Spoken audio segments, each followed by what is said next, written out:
We are holy, holy, holy. We are holy, holy, holy. We are holy, holy, holy. We are holy. We are holy, holy, holy. We are holy, holy, holy. We are holy, holy, holy. We are whole. Spirit divine, come to me, feeling love, healing me. Open my eyes, allow me to see beauty and love lives in me. We are holy, holy, holy. We are holy, holy, holy. We are holy, holy, holy. We are whole. We are holy, holy, holy. We are holy, holy, holy. We are holy, holy, holy. We are whole. In this moment, in this place, I remember who I am, letting fear and worry fall away from me.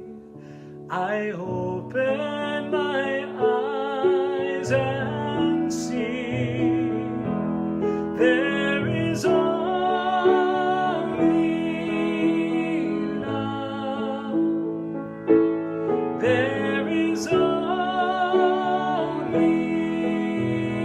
love.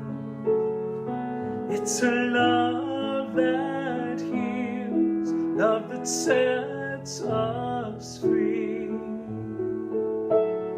There is only love. When I lose myself,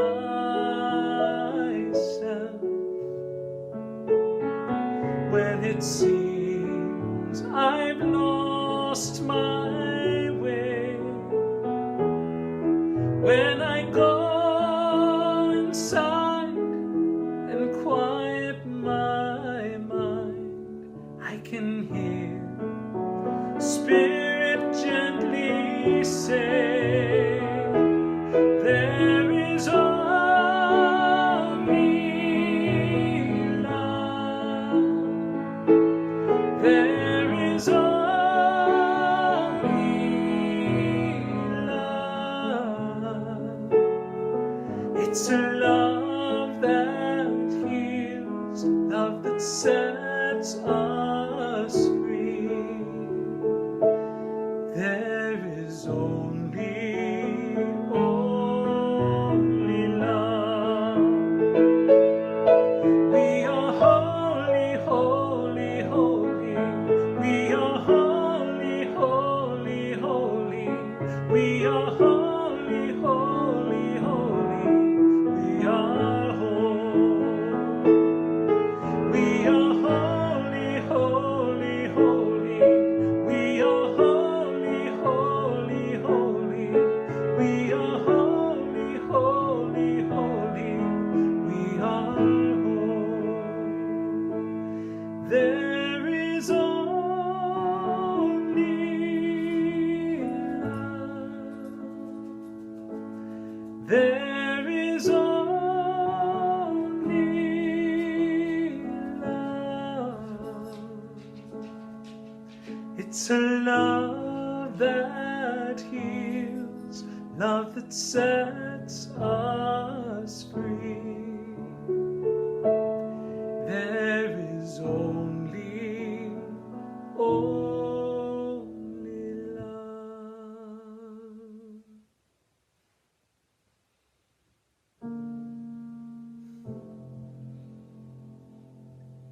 Get ready, my soul.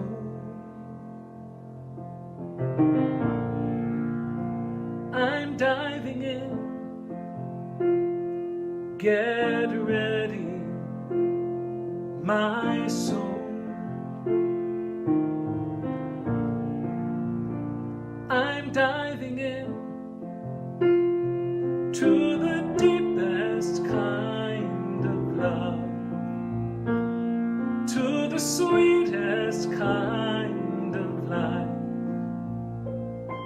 Get ready, my soul.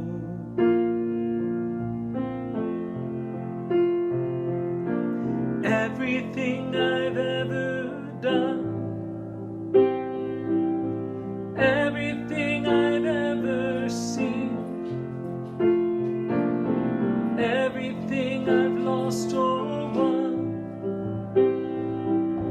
everything I've ever dreamed has brought me here to the present moment, here to a new beginning here, and I'm seeing life so clearly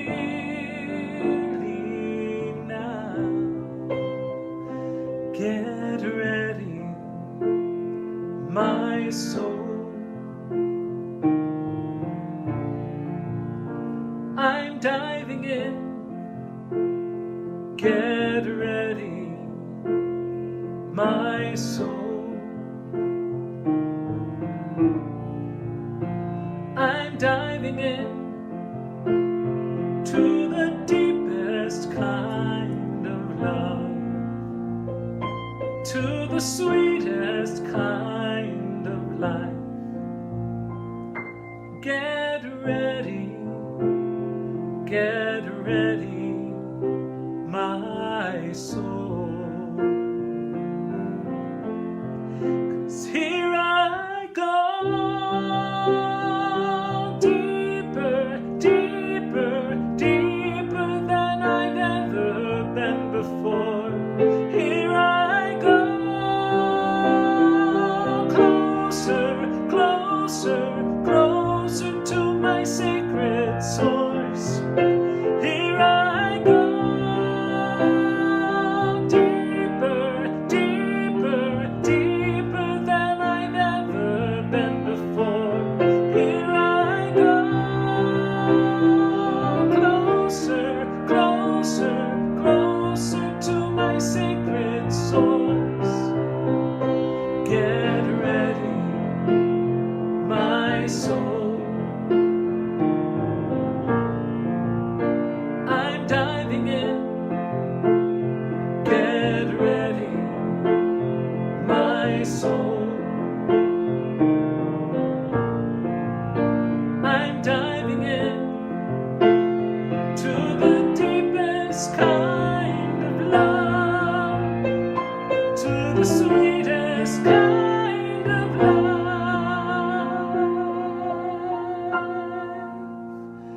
Get ready, my soul.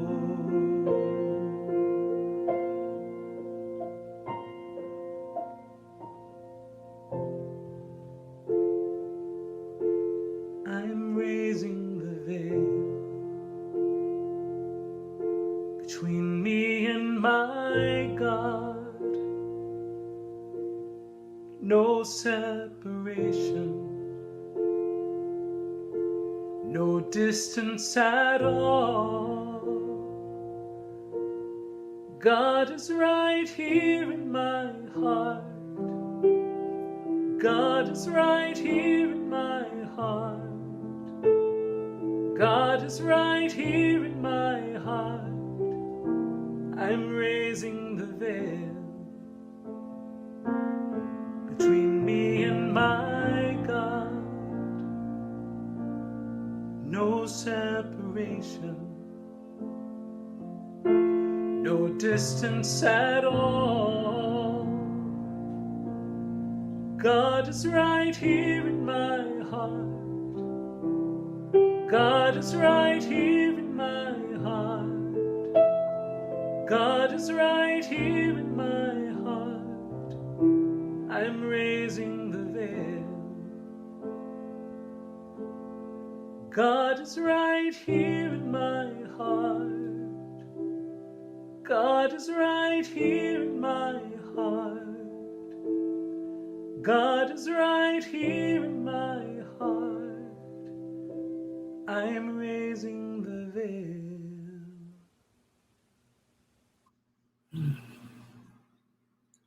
Good morning and happy Valentine's Day. My name is Reverend Nina Clark and I am the Associate Minister here at Unity in Lynnwood. And welcome. We're so glad that you're here with us on this beautiful, snowy Pacific Northwest Sunday morning.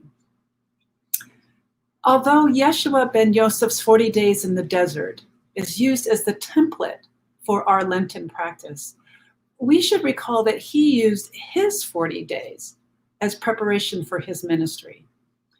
For him, it wasn't about giving up ice cream. He was doing a deep spiritual work. Jesus was creating bedrock for his ministry, getting clear on what he stood for, and looking his potential weaknesses in the eye and choosing to rise above them. It was about getting teeth in his faith. It was about getting clear on what he knew to be true and releasing everything that would prevent him from expressing as his full God self. I believe that we are called to that same depth of introspection during Lent. So will you close your eyes with me? And as Yeshua did in the desert, let us enter that still, quiet place within, our inner sanctuary, with full humility and a willingness to entertain the question, what are we to let go of? And while I can't answer that question for you, I can perhaps point the way. I think the most important thing to let go of is that which makes us feel and act small. That which stops us from being authentic or vulnerable. That which makes us look away. That which causes us to be arrogant. That which would cause us to betray who we are or what we stand for, or betray a friend. That which lets us turn a blind eye to justice or to tell a lie. That which allows us to let ourselves down again and again. That which keeps us from keeping our word. That which limits our compassion. That which stops us welcoming the stranger or coming to the aid of someone who is being harassed. That which stops us from having a healthy boundary. That which closes our ears and squeezes our heart so that we don't truly listen to one another. That which stops us from putting down an old story that no longer serves us. That which would stop us from taking honest stock of who we are and what we stand for. That which stops us from being all that we can be. And that which stops us from following the charge of Yeshua ben Joseph to know the truth of ourselves and to live that truth, to be in integrity, to love one another and act like it, to be authentic, to hold ourselves to the highest standard. It is likely the same thing underlying all that stops us from shining our full and brightest light. Fear. That is the most important thing to let go. For it is in realizing fear that we will for it is in releasing fear that we will come to know ourselves truly as children of God, as emanations of the Most High, as divine expressions of the one life. We will come to know ourselves as love. And so it is.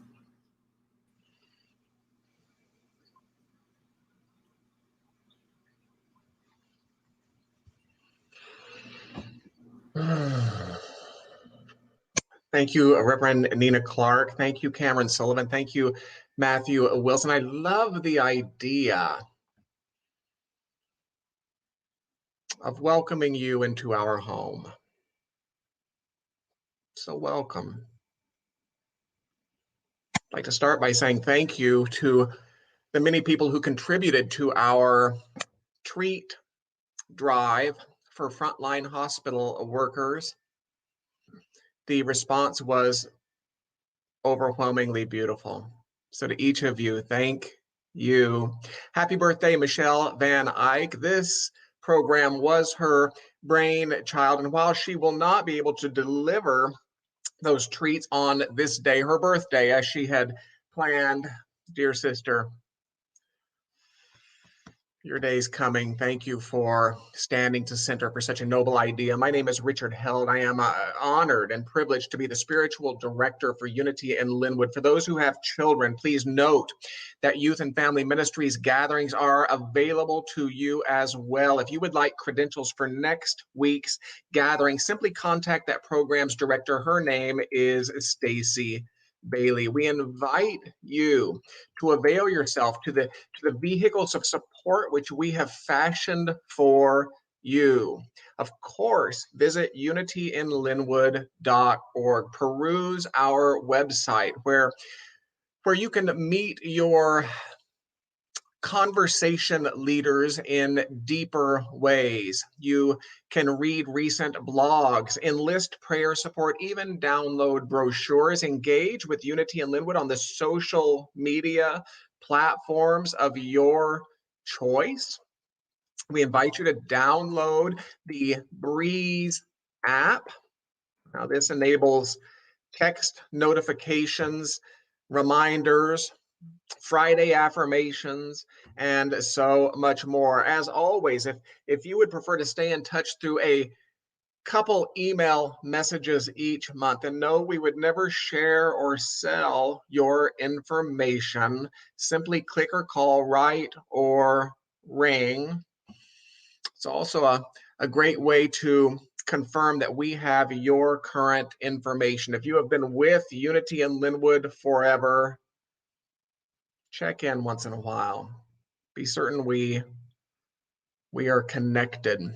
Always, if we can help you with any or all of the above, we are eager to do so. We would consider it quite a selfish joy to hear your voice. Click or call. Our short mission statement reads as follows: practical spirituality, welcoming community. Practical spirituality. You mean that spiritual practices, technologies, pursuits can enrich my daily life? Well, yes, that's what we mean. A welcoming community. But what about matters of orientation? What about matters of gender? What about my failure? Yes, welcoming community. That means you. It means you. Every week we like to support this short mission statement with one of the bullet points, one of the value statements, which we cultivated in conversation with your board of trustees beginning in late 2014. Today I've chosen the fifth of six. It reads as follows: we actively seek and enthusiastically include truths from all great spiritual traditions. How about that? I love that one.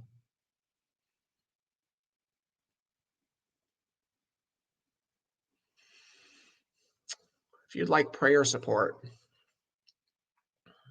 please start the process by writing prayer@unityinlynnwood.org. Include a telephone number. Your prayer chaplain for today is Elizabeth Nachman. You may expect a call from an anonymous number. And finally, if you are new to Unity, newer to Unity or new to Unity in Lynnwood, we'd love to send you a copy of Unity's Daily Word. It's a small booklet of scripturally based inspirations. Click or call, write or ring, include a mailing address. We will happily send that when, in fact, we can return to the office. Our words of invocation. You're welcome to allow my voice to serve as yours or to read with me. I understand that the words will appear on your screen, though imaged and named variously. There is a singular and eternal ground of being from which all life emanates and into which all life retreats. We choose to call this ground of being God. By extension, we come to understand that we are spiritual in nature, human in expression, and limitless in potential. We gather today to remember such truths, to celebrate our unity, and to honor all life.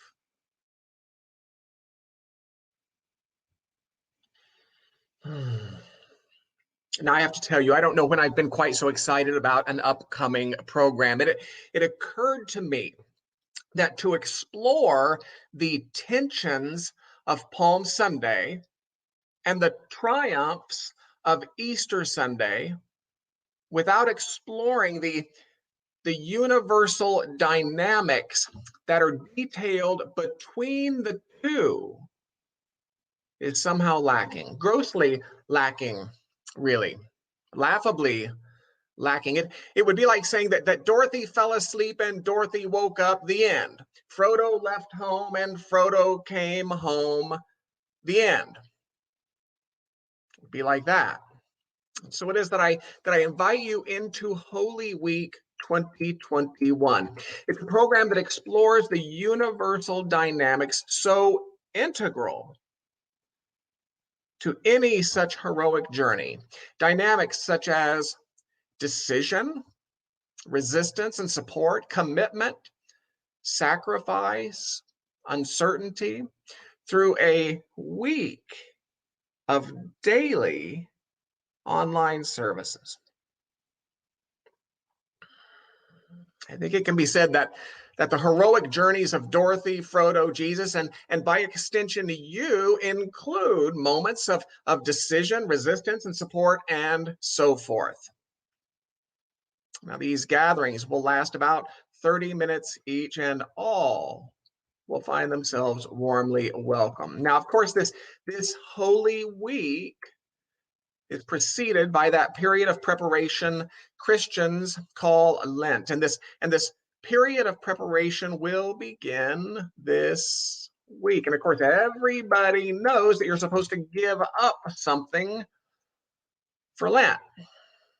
And if you're like me, the first thing that comes to mind is chocolate. Now, that's not because chocolate's a big deal to me. For me to give up chocolate is tantamount to my giving up Nicolas Cage movies or Glamour magazine or okra. I mean, it's just not that big of a deal.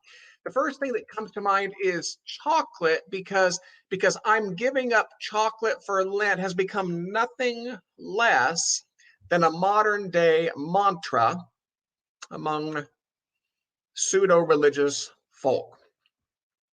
Now, if you want it to matter to me, tell me that I have to give up coffee.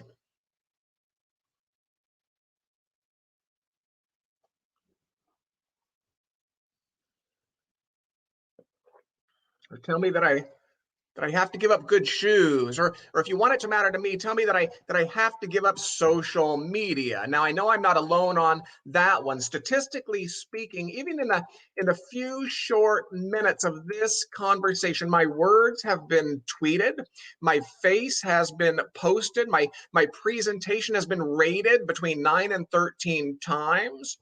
Even in the few short minutes of this conversation, at least 16 of you have identified your location, acknowledged family birthdays, celebrated friend anniversaries, disclosed your moods, and shared photos of your breakfast. I mean, thank God we no longer live in the olden days, having to trudge from farm to flash pencil sketches of our toasted bread, topped with microgreens or avocado slices. And for many of us, this period of preparation carries overtones that go something like this. We give up something for Lent because we are guilty. So it is that I would launch the Lenten season by inviting you to consider that original sin is fundamentally the construct of early church patriarchs who would leverage matters of piety to ends of power and politic. Original sin is antagonistic to the tone of the Judeo-Christian tradition and to common sense itself. You were not born tainted and tossed upon some obstacle course of sensory temptation that you might struggle and strain to re-earn God's favor before you die. You don't have to re-earn God any more than the fish has to re-earn the water within which it floats. You don't have to earn God any more than the bird has to earn the air upon which it soars. You don't have to be better for God. You don't have to be more for God. You don't have to be holier for God. You have to be available. The water says, I've been here all along, now float. The air says, I've been here all along, now soar. God says, I've been here all along, now be. We say every Sunday, there is a single ground of all beingness and possibility. We call that ground of all beingness and possibility God. You are of it because it can be no other way. And it is of you because it can be no other way. In this light, the heretical and arrogant thought isn't that the ground of all beingness and possibility would include everyone. The heretical and arrogant thought is that the ground of all beingness and possibility could possibly ever exclude anyone. In a more traditional saying, in a more traditional setting, I might say it this way: God has loved you since before you knew yourself to be you. And this has never changed. This will never change. This can never change. Said in a different way, God has a refrigerator door, and your picture hangs right in the middle of it, tucked between shots of Hank Aaron, Mother Teresa, Gandhi, Bach, Buddha.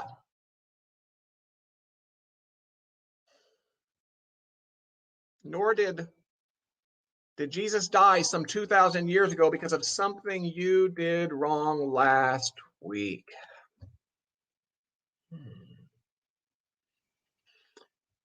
Jesus died some 2,000 years ago because his kingdom of heaven stood in direct tension with the kingdom of Caesar.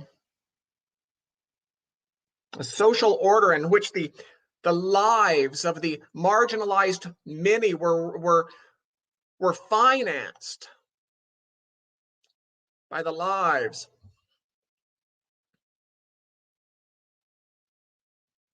I've said that wrong. It's the kingdom of Caesar, in which the lives of the opulent few were financed by the lives of the marginalized many. There we go. That's why he was killed. This substitutionary sacrifice idea, as it's called, it's just another later construct of that patriarchal political machine in which power and politic and piety were bound one to the other, legitimized by poor interpretation and ignored context. And for many of us, this period of preparation carries overtones that go something like this. We give up something for Lent because we are flawed. And so it is that I would launch this Lenten season by inviting you to consider that your incarnation isn't tantamount to your having somehow fallen from God. Now, God, again, not a moody man on a cloud, but that ground of all beingness and possibility, has never been withheld from you, will never be withheld from you, can never be withheld from you. And yet in this popular Western belief that we are flawed, we tend to glorify the lowest within us despite the grandest within us. We've become like the proverbial circus elephant who spends his life walking in circles around a spindly peg because he's come to believe not in the power of his massive leg, but in that thin string that dangles around it. We continue to glorify the lowest within us despite the grandest within us, when the very soul of us would have us do the opposite, would have us glorify the grandest within us despite the lowest. Great souls aren't great souls because they are pious and perfect. You understand? Great souls are great souls because they are ostentatious and audacious. I mean, look around. Lives of undeniable beauty and light, lives of irrefutable evolution and transformation have been lived by wildly imperfect people. From George Washington to Billie Holiday to Malcolm X, their contributions to our world weren't born of their perfection, but of their audacity. Their contributions to our world arose because they glorified the grandest within them, despite the lowest. Now, I've never been Catholic, but I have to admit, I've always been fascinated with the Sacrament of Confession. I mean, it seems like it would just feel good once in a while just to own it, name it, to speak it. At those moments when the lowest within me comes out to play in my world. And I find myself wondering what a unity confession might look like. I mean, I agree that it would feel good to be let off the hook from time to time, but maybe in a unity confessional, we would recognize that we're the only ones who put ourselves on the hook in the first place. And I agree that it would feel good to be absolved from time to time, but maybe in a unity confessional, we would recognize that we're the only ones who issued the condemnation in the first place. Now, let me say that I think there are valuable conversations to be had about the stuff and things of this world. After all, to forgo certain stuff and things of this world as a challenge to the ego's belief that it simply cannot survive without the newer, the larger, the grander, whatever it is, fill in the blank. That's a profound and powerful exercise. And to forgo certain stuff and things of this world, that we might reestablish ourselves in appropriate relationship with the stuff and things of this world. Well, that's an emancipating and worthwhile pursuit. As I've said so many times before, from the spiritual perspective, we really quite own nothing. You understand? In a world that so celebrates acquisition and applauds ownership, the more the better is its battle cry.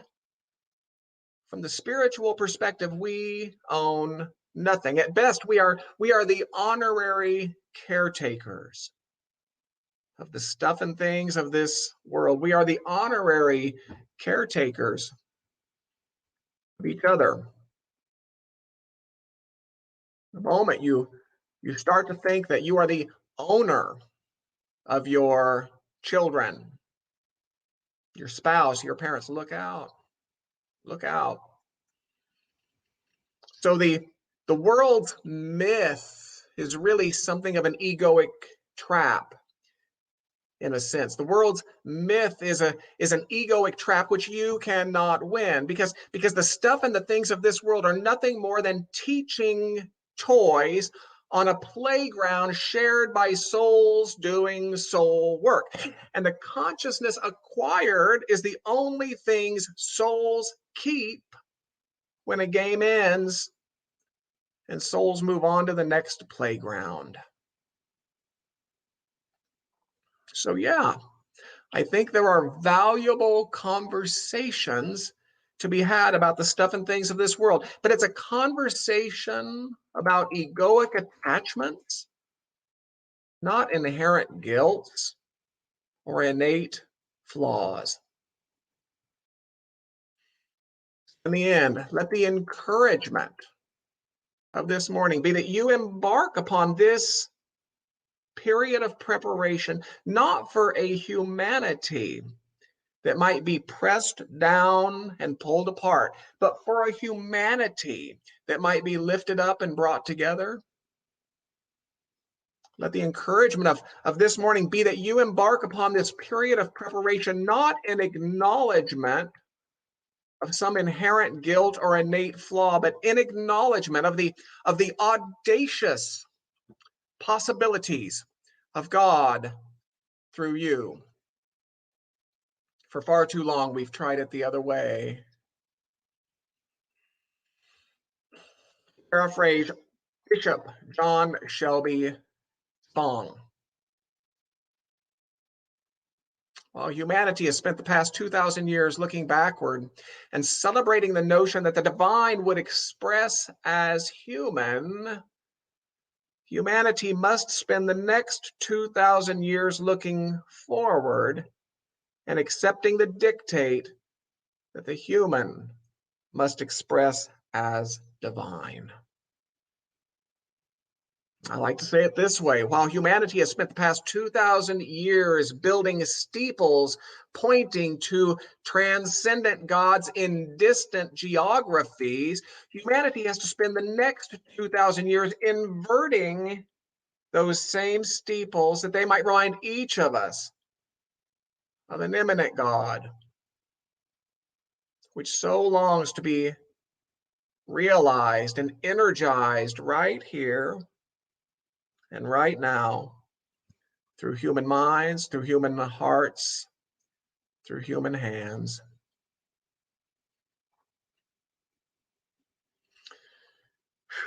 So if you want to give up chocolate for Lent, I say give it up. But before you do, wrap it up nice and tight in every false humility that keeps you playing small in our world. Then and only then give it a toss. And if you want to give up chocolate for Lent, I say great. But before you do, wrap it up nice and tight in every lowly opinion the world has offered you, whether through a parent or a teacher or a spouse or a fear. Every lowly opinion about your value, about your capacity, about the very light that you are, then and only then give it a toss. If you want to give up chocolate for Lent, I say give it up. But before you do, wrap it up nice and tight in every regret you carry, in the psychic spaces of your soul and in the absorbent tissues of your physicality, every regret you carry, ultimately for doing the best you could given what you knew at the time. Wrap up every regret nice and tight, and then and only then, go ahead and give it a toss. Yes, if you want to give up chocolate for Lent, I say do it. But before you do, wrap it up nice and tight in every egoic mechanism that would somehow minimize God in whatever form God is expressing, emanating, or individuating. Wrap it up nice and tight in every prejudice, in every story, in every assumption, in every selfishness, in every disregard, in every habit. Wrap it up nice and tight in that. And then and only then, give it a toss. Until and unless we do that, I fear the launch of this holy season will continue to represent little more than the sad distortion of powerful ideas coupled with the pointless loss of delicious sweets.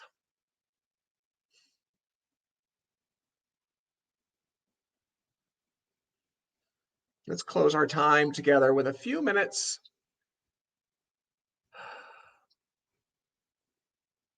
of reflection, a few minutes immersed in that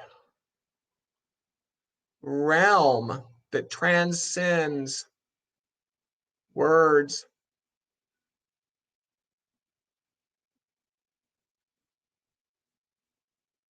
that infinite,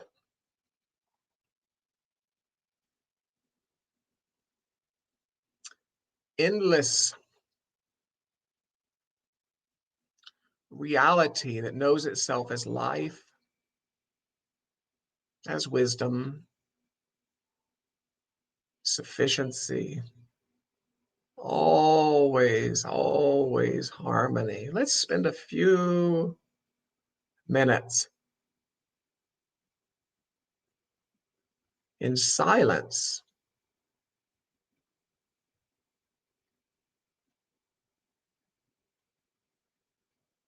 basking in that.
How good it is to be.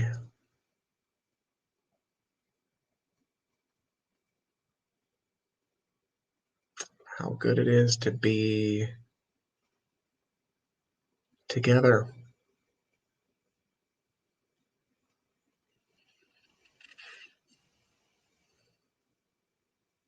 Thank you for joining us in our home. I have to tell you, I really quite love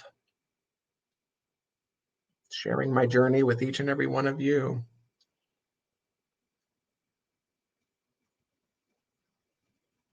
Happy Valentine's Day, Reverend Nina Clark.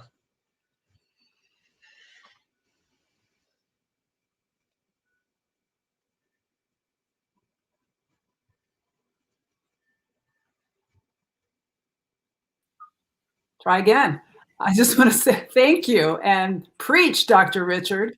I don't think I am so excited. I was gonna say I don't know when I've ever been so excited, but this is only my second conscious Lenten season. But I am so excited to jump into this Lenten season and just really dig into it. So thank you.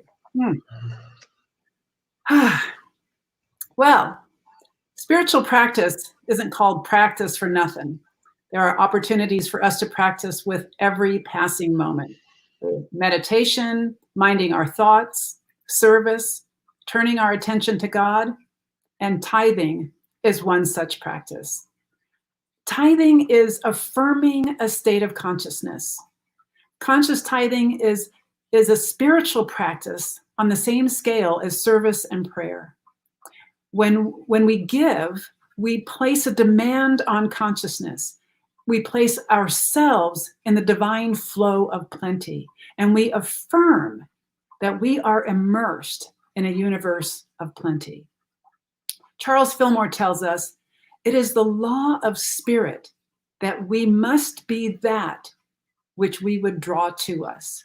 If we would draw to us love, we must be love, be loving and kind. If we would have peace and harmony in our environment, we must establish it within ourselves. So if you would, close your eyes with me, and let's begin by affirming that we are emanations of the Most High. We are immersed in spirit substance, out of which everything is made. We are told in the Bible to seek first the kingdom of God, and then all things will be added. Seek first that realm of all potentiality, all substance, all life, all love. This substance flows without ceasing, and right now, it is a living energy flowing in and through and around you. Let us place ourselves in this free-flowing stream of substance and let it flow freely through us. If there is any place that feels in resistance to it, let the power of the flow usher it out of the way. And feel that flow get stronger in you, quickening until your whole being is overflowing with this feeling of abundance. And then let us hold these ties that we are offering today in a high consciousness. Let them be representative of our collective knowing of plenty. And let us bless and release them to do a great work in the world. And so it is.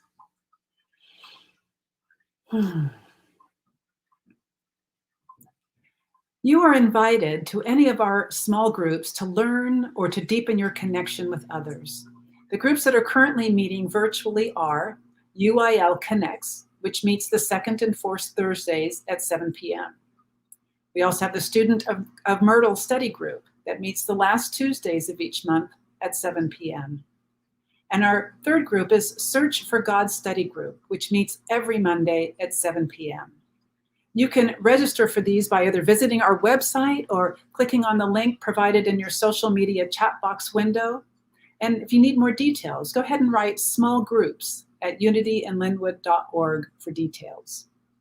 You are also invited today after this service at 12:30 to UIL's Social Hour, hosted today by our birthday girl, Michelle Van Eyck. A Zoom link will appear in the chat window. If you'd like to attend, copy that link when it shows up because it will disappear when the live stream ends. And finally, please join us for our midweek service that we call Interlude every Wednesday at 7 p.m.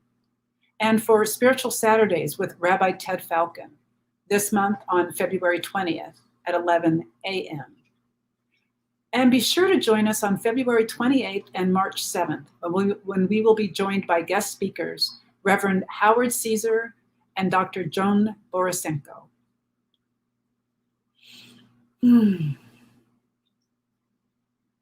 Shall we close our time together in prayer? Let us come into an awareness of the field of love that we have created here together today.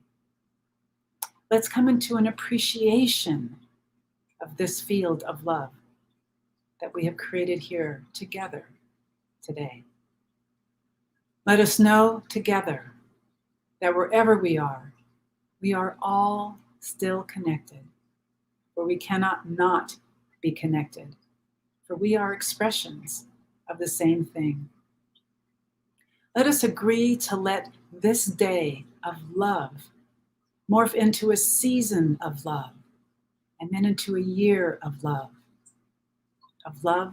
tempered with wisdom, love tempered with understanding. Let us strive to be kinder, more compassionate, to paint the world with broad strokes of love, to see each other with eyes of love, and thus see each other more truly. In this season of Lent, I invite you to ask the hard questions, hold up the mirror, and deepen your walk with the God of your understanding. And as you pave the way to pass through the narrow gate that Jesus told us leads to life, may you shed some of the fear that keeps you from living as boldly and bravely and audaciously as you came here to live. And so it is.